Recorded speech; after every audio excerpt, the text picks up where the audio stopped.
Classes में स्वागत करता हूं। हम आज आप लोग को बताने जा रहे हैं कि बेसिक साइंस इंट्रोडक्शन के बारे में, जिसमें बिहार बोर्ड में 80 मार्क्स का क्वेश्चन पूछता है और 20 नंबर प्रैक्टिकल होता है जो आप लोग का स्कूल से मिलेगा। अब हम लोग का साइंस में पढ़ना क्या है, साइंस को हम लोग हिंदी में विज्ञान कहते हैं। इसमें हम लोग का 3 पोर्शन पढ़ना होता है। पहला पोर्शन है फिजिक्स, दूसरा पोर्शन है केमिस्ट्री और तीसरा पोर्शन है बायोलॉजी। फिजिक्स, केमिस्ट्री और बायोलॉजी से लेकर कितना नंबर आते हैं, किसमें कितना नंबर का पूछता है, वो सब हम बताएंगे। जिस तरह से फिजिक्स में 27 नंबर का क्वेश्चन पूछता है, केमिस्ट्री से 27 नंबर का क्वेश्चन पूछता है और जीव विज्ञान से 26 नंबर का क्वेश्चन पूछता है। हम लोग जो भी यहाँ पढ़ेंगे एनसीईआरटी बेस ही पढ़ेंगे और ये बिहार बोर्ड के लिए भी सही है, झारखंड बोर्ड के, यूपी बोर्ड, सभी बोर्ड का स्टूडेंट पढ़ सकते हैं क्योंकि हम एनसीईआरटी को पढ़ाएंगे। इसमें हम लोग का देखना होता है ना कि क्या क्या फिजिक्स में चैप्टर है, क्या केमिस्ट्री में चैप्टर है और क्या बायोलॉजी में चैप्टर है। फिजिक्स में अगर हम लोग चैप्टर देखते हैं तो पहला चैप्टर क्या चीज है, प्रकाश का प्रवर्तन। मतलब हम लोग इस चैप्टर में जो भी पढ़ेंगे प्रकाश के प्रवर्तन के बारे में पढ़ेंगे। उसका बाद सेकंड चैप्टर है प्रकाश का अपवर्तन। थर्ड चैप्टर क्या है, मानव नेत्र। हम लोग देखेंगे मानव नेत्र के बारे में विस्तार से वर्णन करेंगे। साथ ही साथ चौथा चैप्टर में है विद्युत धारा। विद्युत धारा कैसे प्रभावित होता है, विद्युत धारा का ऐसा मात्रा क्या होता है, इसमें हम लोग और बहुत सारा चीज देखेंगे। उसका बाद फिर पांचवा चैप्टर में देखेंगे विद्युत धारा का चुंबकीय प्रभाव।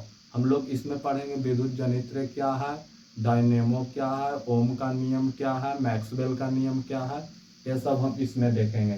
उसका बाद हम लोग देखेंगे ऊर्जा का स्रोत, मतलब ऊर्जा का निर्माण कहाँ से होता है, ऊर्जा हमारे लिए क्या क्या कर सकता है, क्यों आवश्यकता है और क्यों हमें ऊर्जा को बचाना चाहिए। उसका बाद अब हम लोग आएंगे कहाँ, रसायन शास्त्र।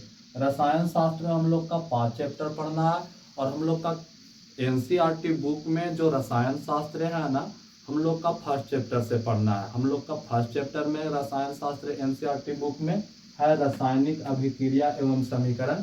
इसमें हम लोग देखेंगे कि रासायनिक अभिक्रिया को कैसे लिखा जाता है।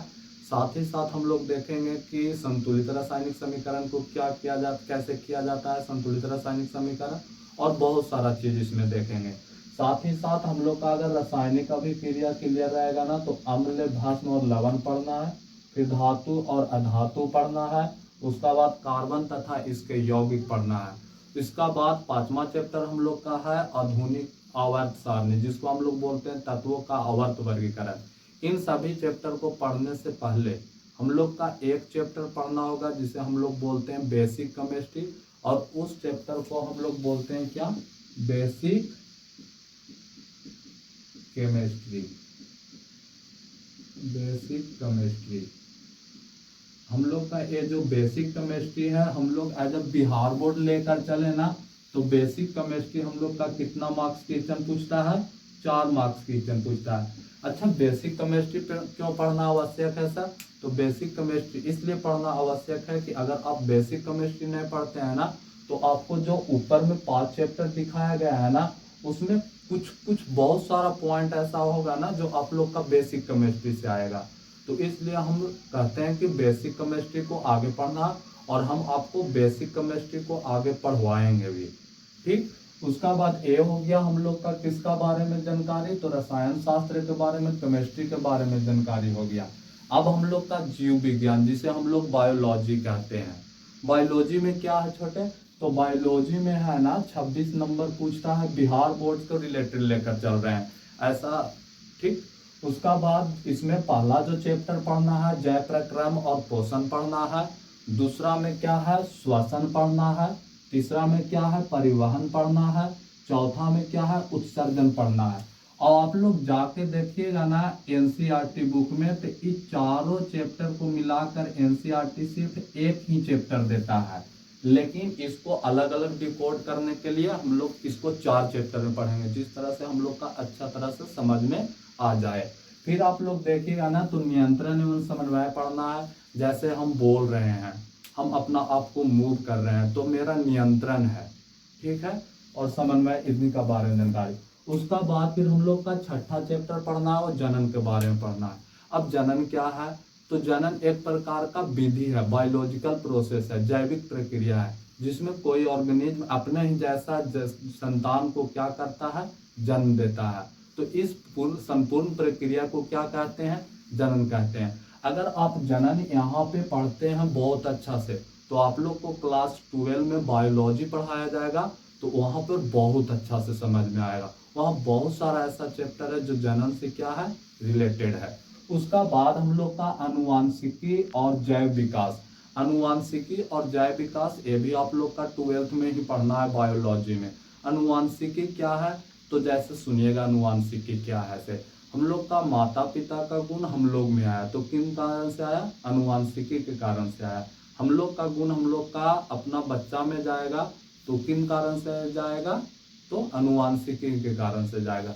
तो ये आनुवांशिकता बताता है हम लोग अपने माता पिता के समान कैसे होते हैं, तो ये सब सारा का सारा आनुवांशिकता बताता है। उसका बाद अब हो गया जैव विकास। जैव विकास क्या है, मतलब पृथ्वी पर जीव का निर्माण कैसे हुआ। पृथ्वी पर धीरे धीरे हम लोग का बोला जाता है कि हम लोग चिंपैंजी का जाति थे, फिर धीरे धीरे विकास करते करते मानव में बदले। तो यही जैव विकास के बारे में पढ़ना है, इसका इतिहास क्या है। उसका बाद हम लोग का लास्ट में पढ़ना है हमारा पर्यावरण, मतलब पर्यावरण क्या है। उसका बाद पर्यावरण में कौन कौन सी घटक होते हैं, ठीक। उसमें हम लोग का पढ़ना पारिस्थितिक तंत्र के बारे में। तो ऐसा बहुत सारा चीज, पर्यावरण हम लोग का क्या लाभ पहुंचा रहा है, तो हम लोग पढ़ेंगे कहाँ पे, पर्यावरण में पढ़ेंगे। अब एक बात यहाँ से तो क्लियर हो गया ना कि हम लोग का कितना चैप्टर पढ़ना है, 1 2 3 4 5 6 7 8 9 10 11, और एक और इस बेसिक केमिस्ट्री को भी जोड़ दिया जाए तो 12। उसका बाद 13 14 15 16 17 18 19 20। मतलब हम बोल सकते हैं ना कि सर हम लोग का यहाँ पढ़ना है 20 चैप्टर। अब 20 चैप्टर पढ़ना है ना, तो हम आपको इस YouTube चैनल के माध्यम से पूरा साल पढ़ाएंगे। बस आपको मेरे साथ लगातार जुड़े रहना है। उसका बाद हम ये भी बताएंगे कि पूरा चैप्टर खत्म करा के हम क्वेश्चन आंसर भी करवाएंगे। हम इस YouTube चैनल को इसलिए तो खोले हैं कि हम 2025 और 26 सेशन वाले स्टूडेंट के जो 2026 में एग्जाम देंगे स्टूडेंट क्लास 10 का, वहाँ पे हम इसको पढ़ा सकें। साथ ही साथ इस चैनल पर क्या पढ़ाई होगी, तो इस चैनल पर पढ़ाई होगी साइंस, और साइंस के साथ आप लोग के पढ़ाई होगी मैथ। मैथ में क्या क्या पढ़ाया जाएगा यहाँ पे हम बता देते हैं। साइंस के लिए हम लोग का एनसीईआरटी चलेगा, साथ ही साथ भारती भवन चलेगा, लेकिन जो बेस होगा वो एनसीईआरटी होगा। मेरा नोट्स से एक भी क्वेश्चन बाहर नहीं आएगा साइंस में। तो उसका बाद अब आ गया मैथ के बारे में सुनना। तो मैथ में क्या होगा, तो मैथ में हम सबसे पहले डॉक्टर केसी सिन्हा करवाएंगे। डॉक्टर केसी सिन्हा को खत्म कर देने के बाद हम लोग एनसीईआरटी चलवाएंगे। एनसीईआरटी डॉक्टर केसी सिन्हा हम लोग प्रयास करेंगे कि अक्टूबर नवंबर तक खत्म कर दे। उसका बाद फिर हम लोग का वन शॉट चलेगा। इसी तरह से हम लोग का पूरा सिलेबस यहाँ पर क्या हो जाएगा, कंप्लीट हो जाएगा। तो अगर आपको अच्छा लगा वीडियो तो आप क्या कीजिए, शेयर कीजिए, क्योंकि हम आप लोग के साथ कितना दिन रहने वाले हैं, पूरा 1 ईयर रहने वाले हैं। ठीक है, थैंक यू सो मच।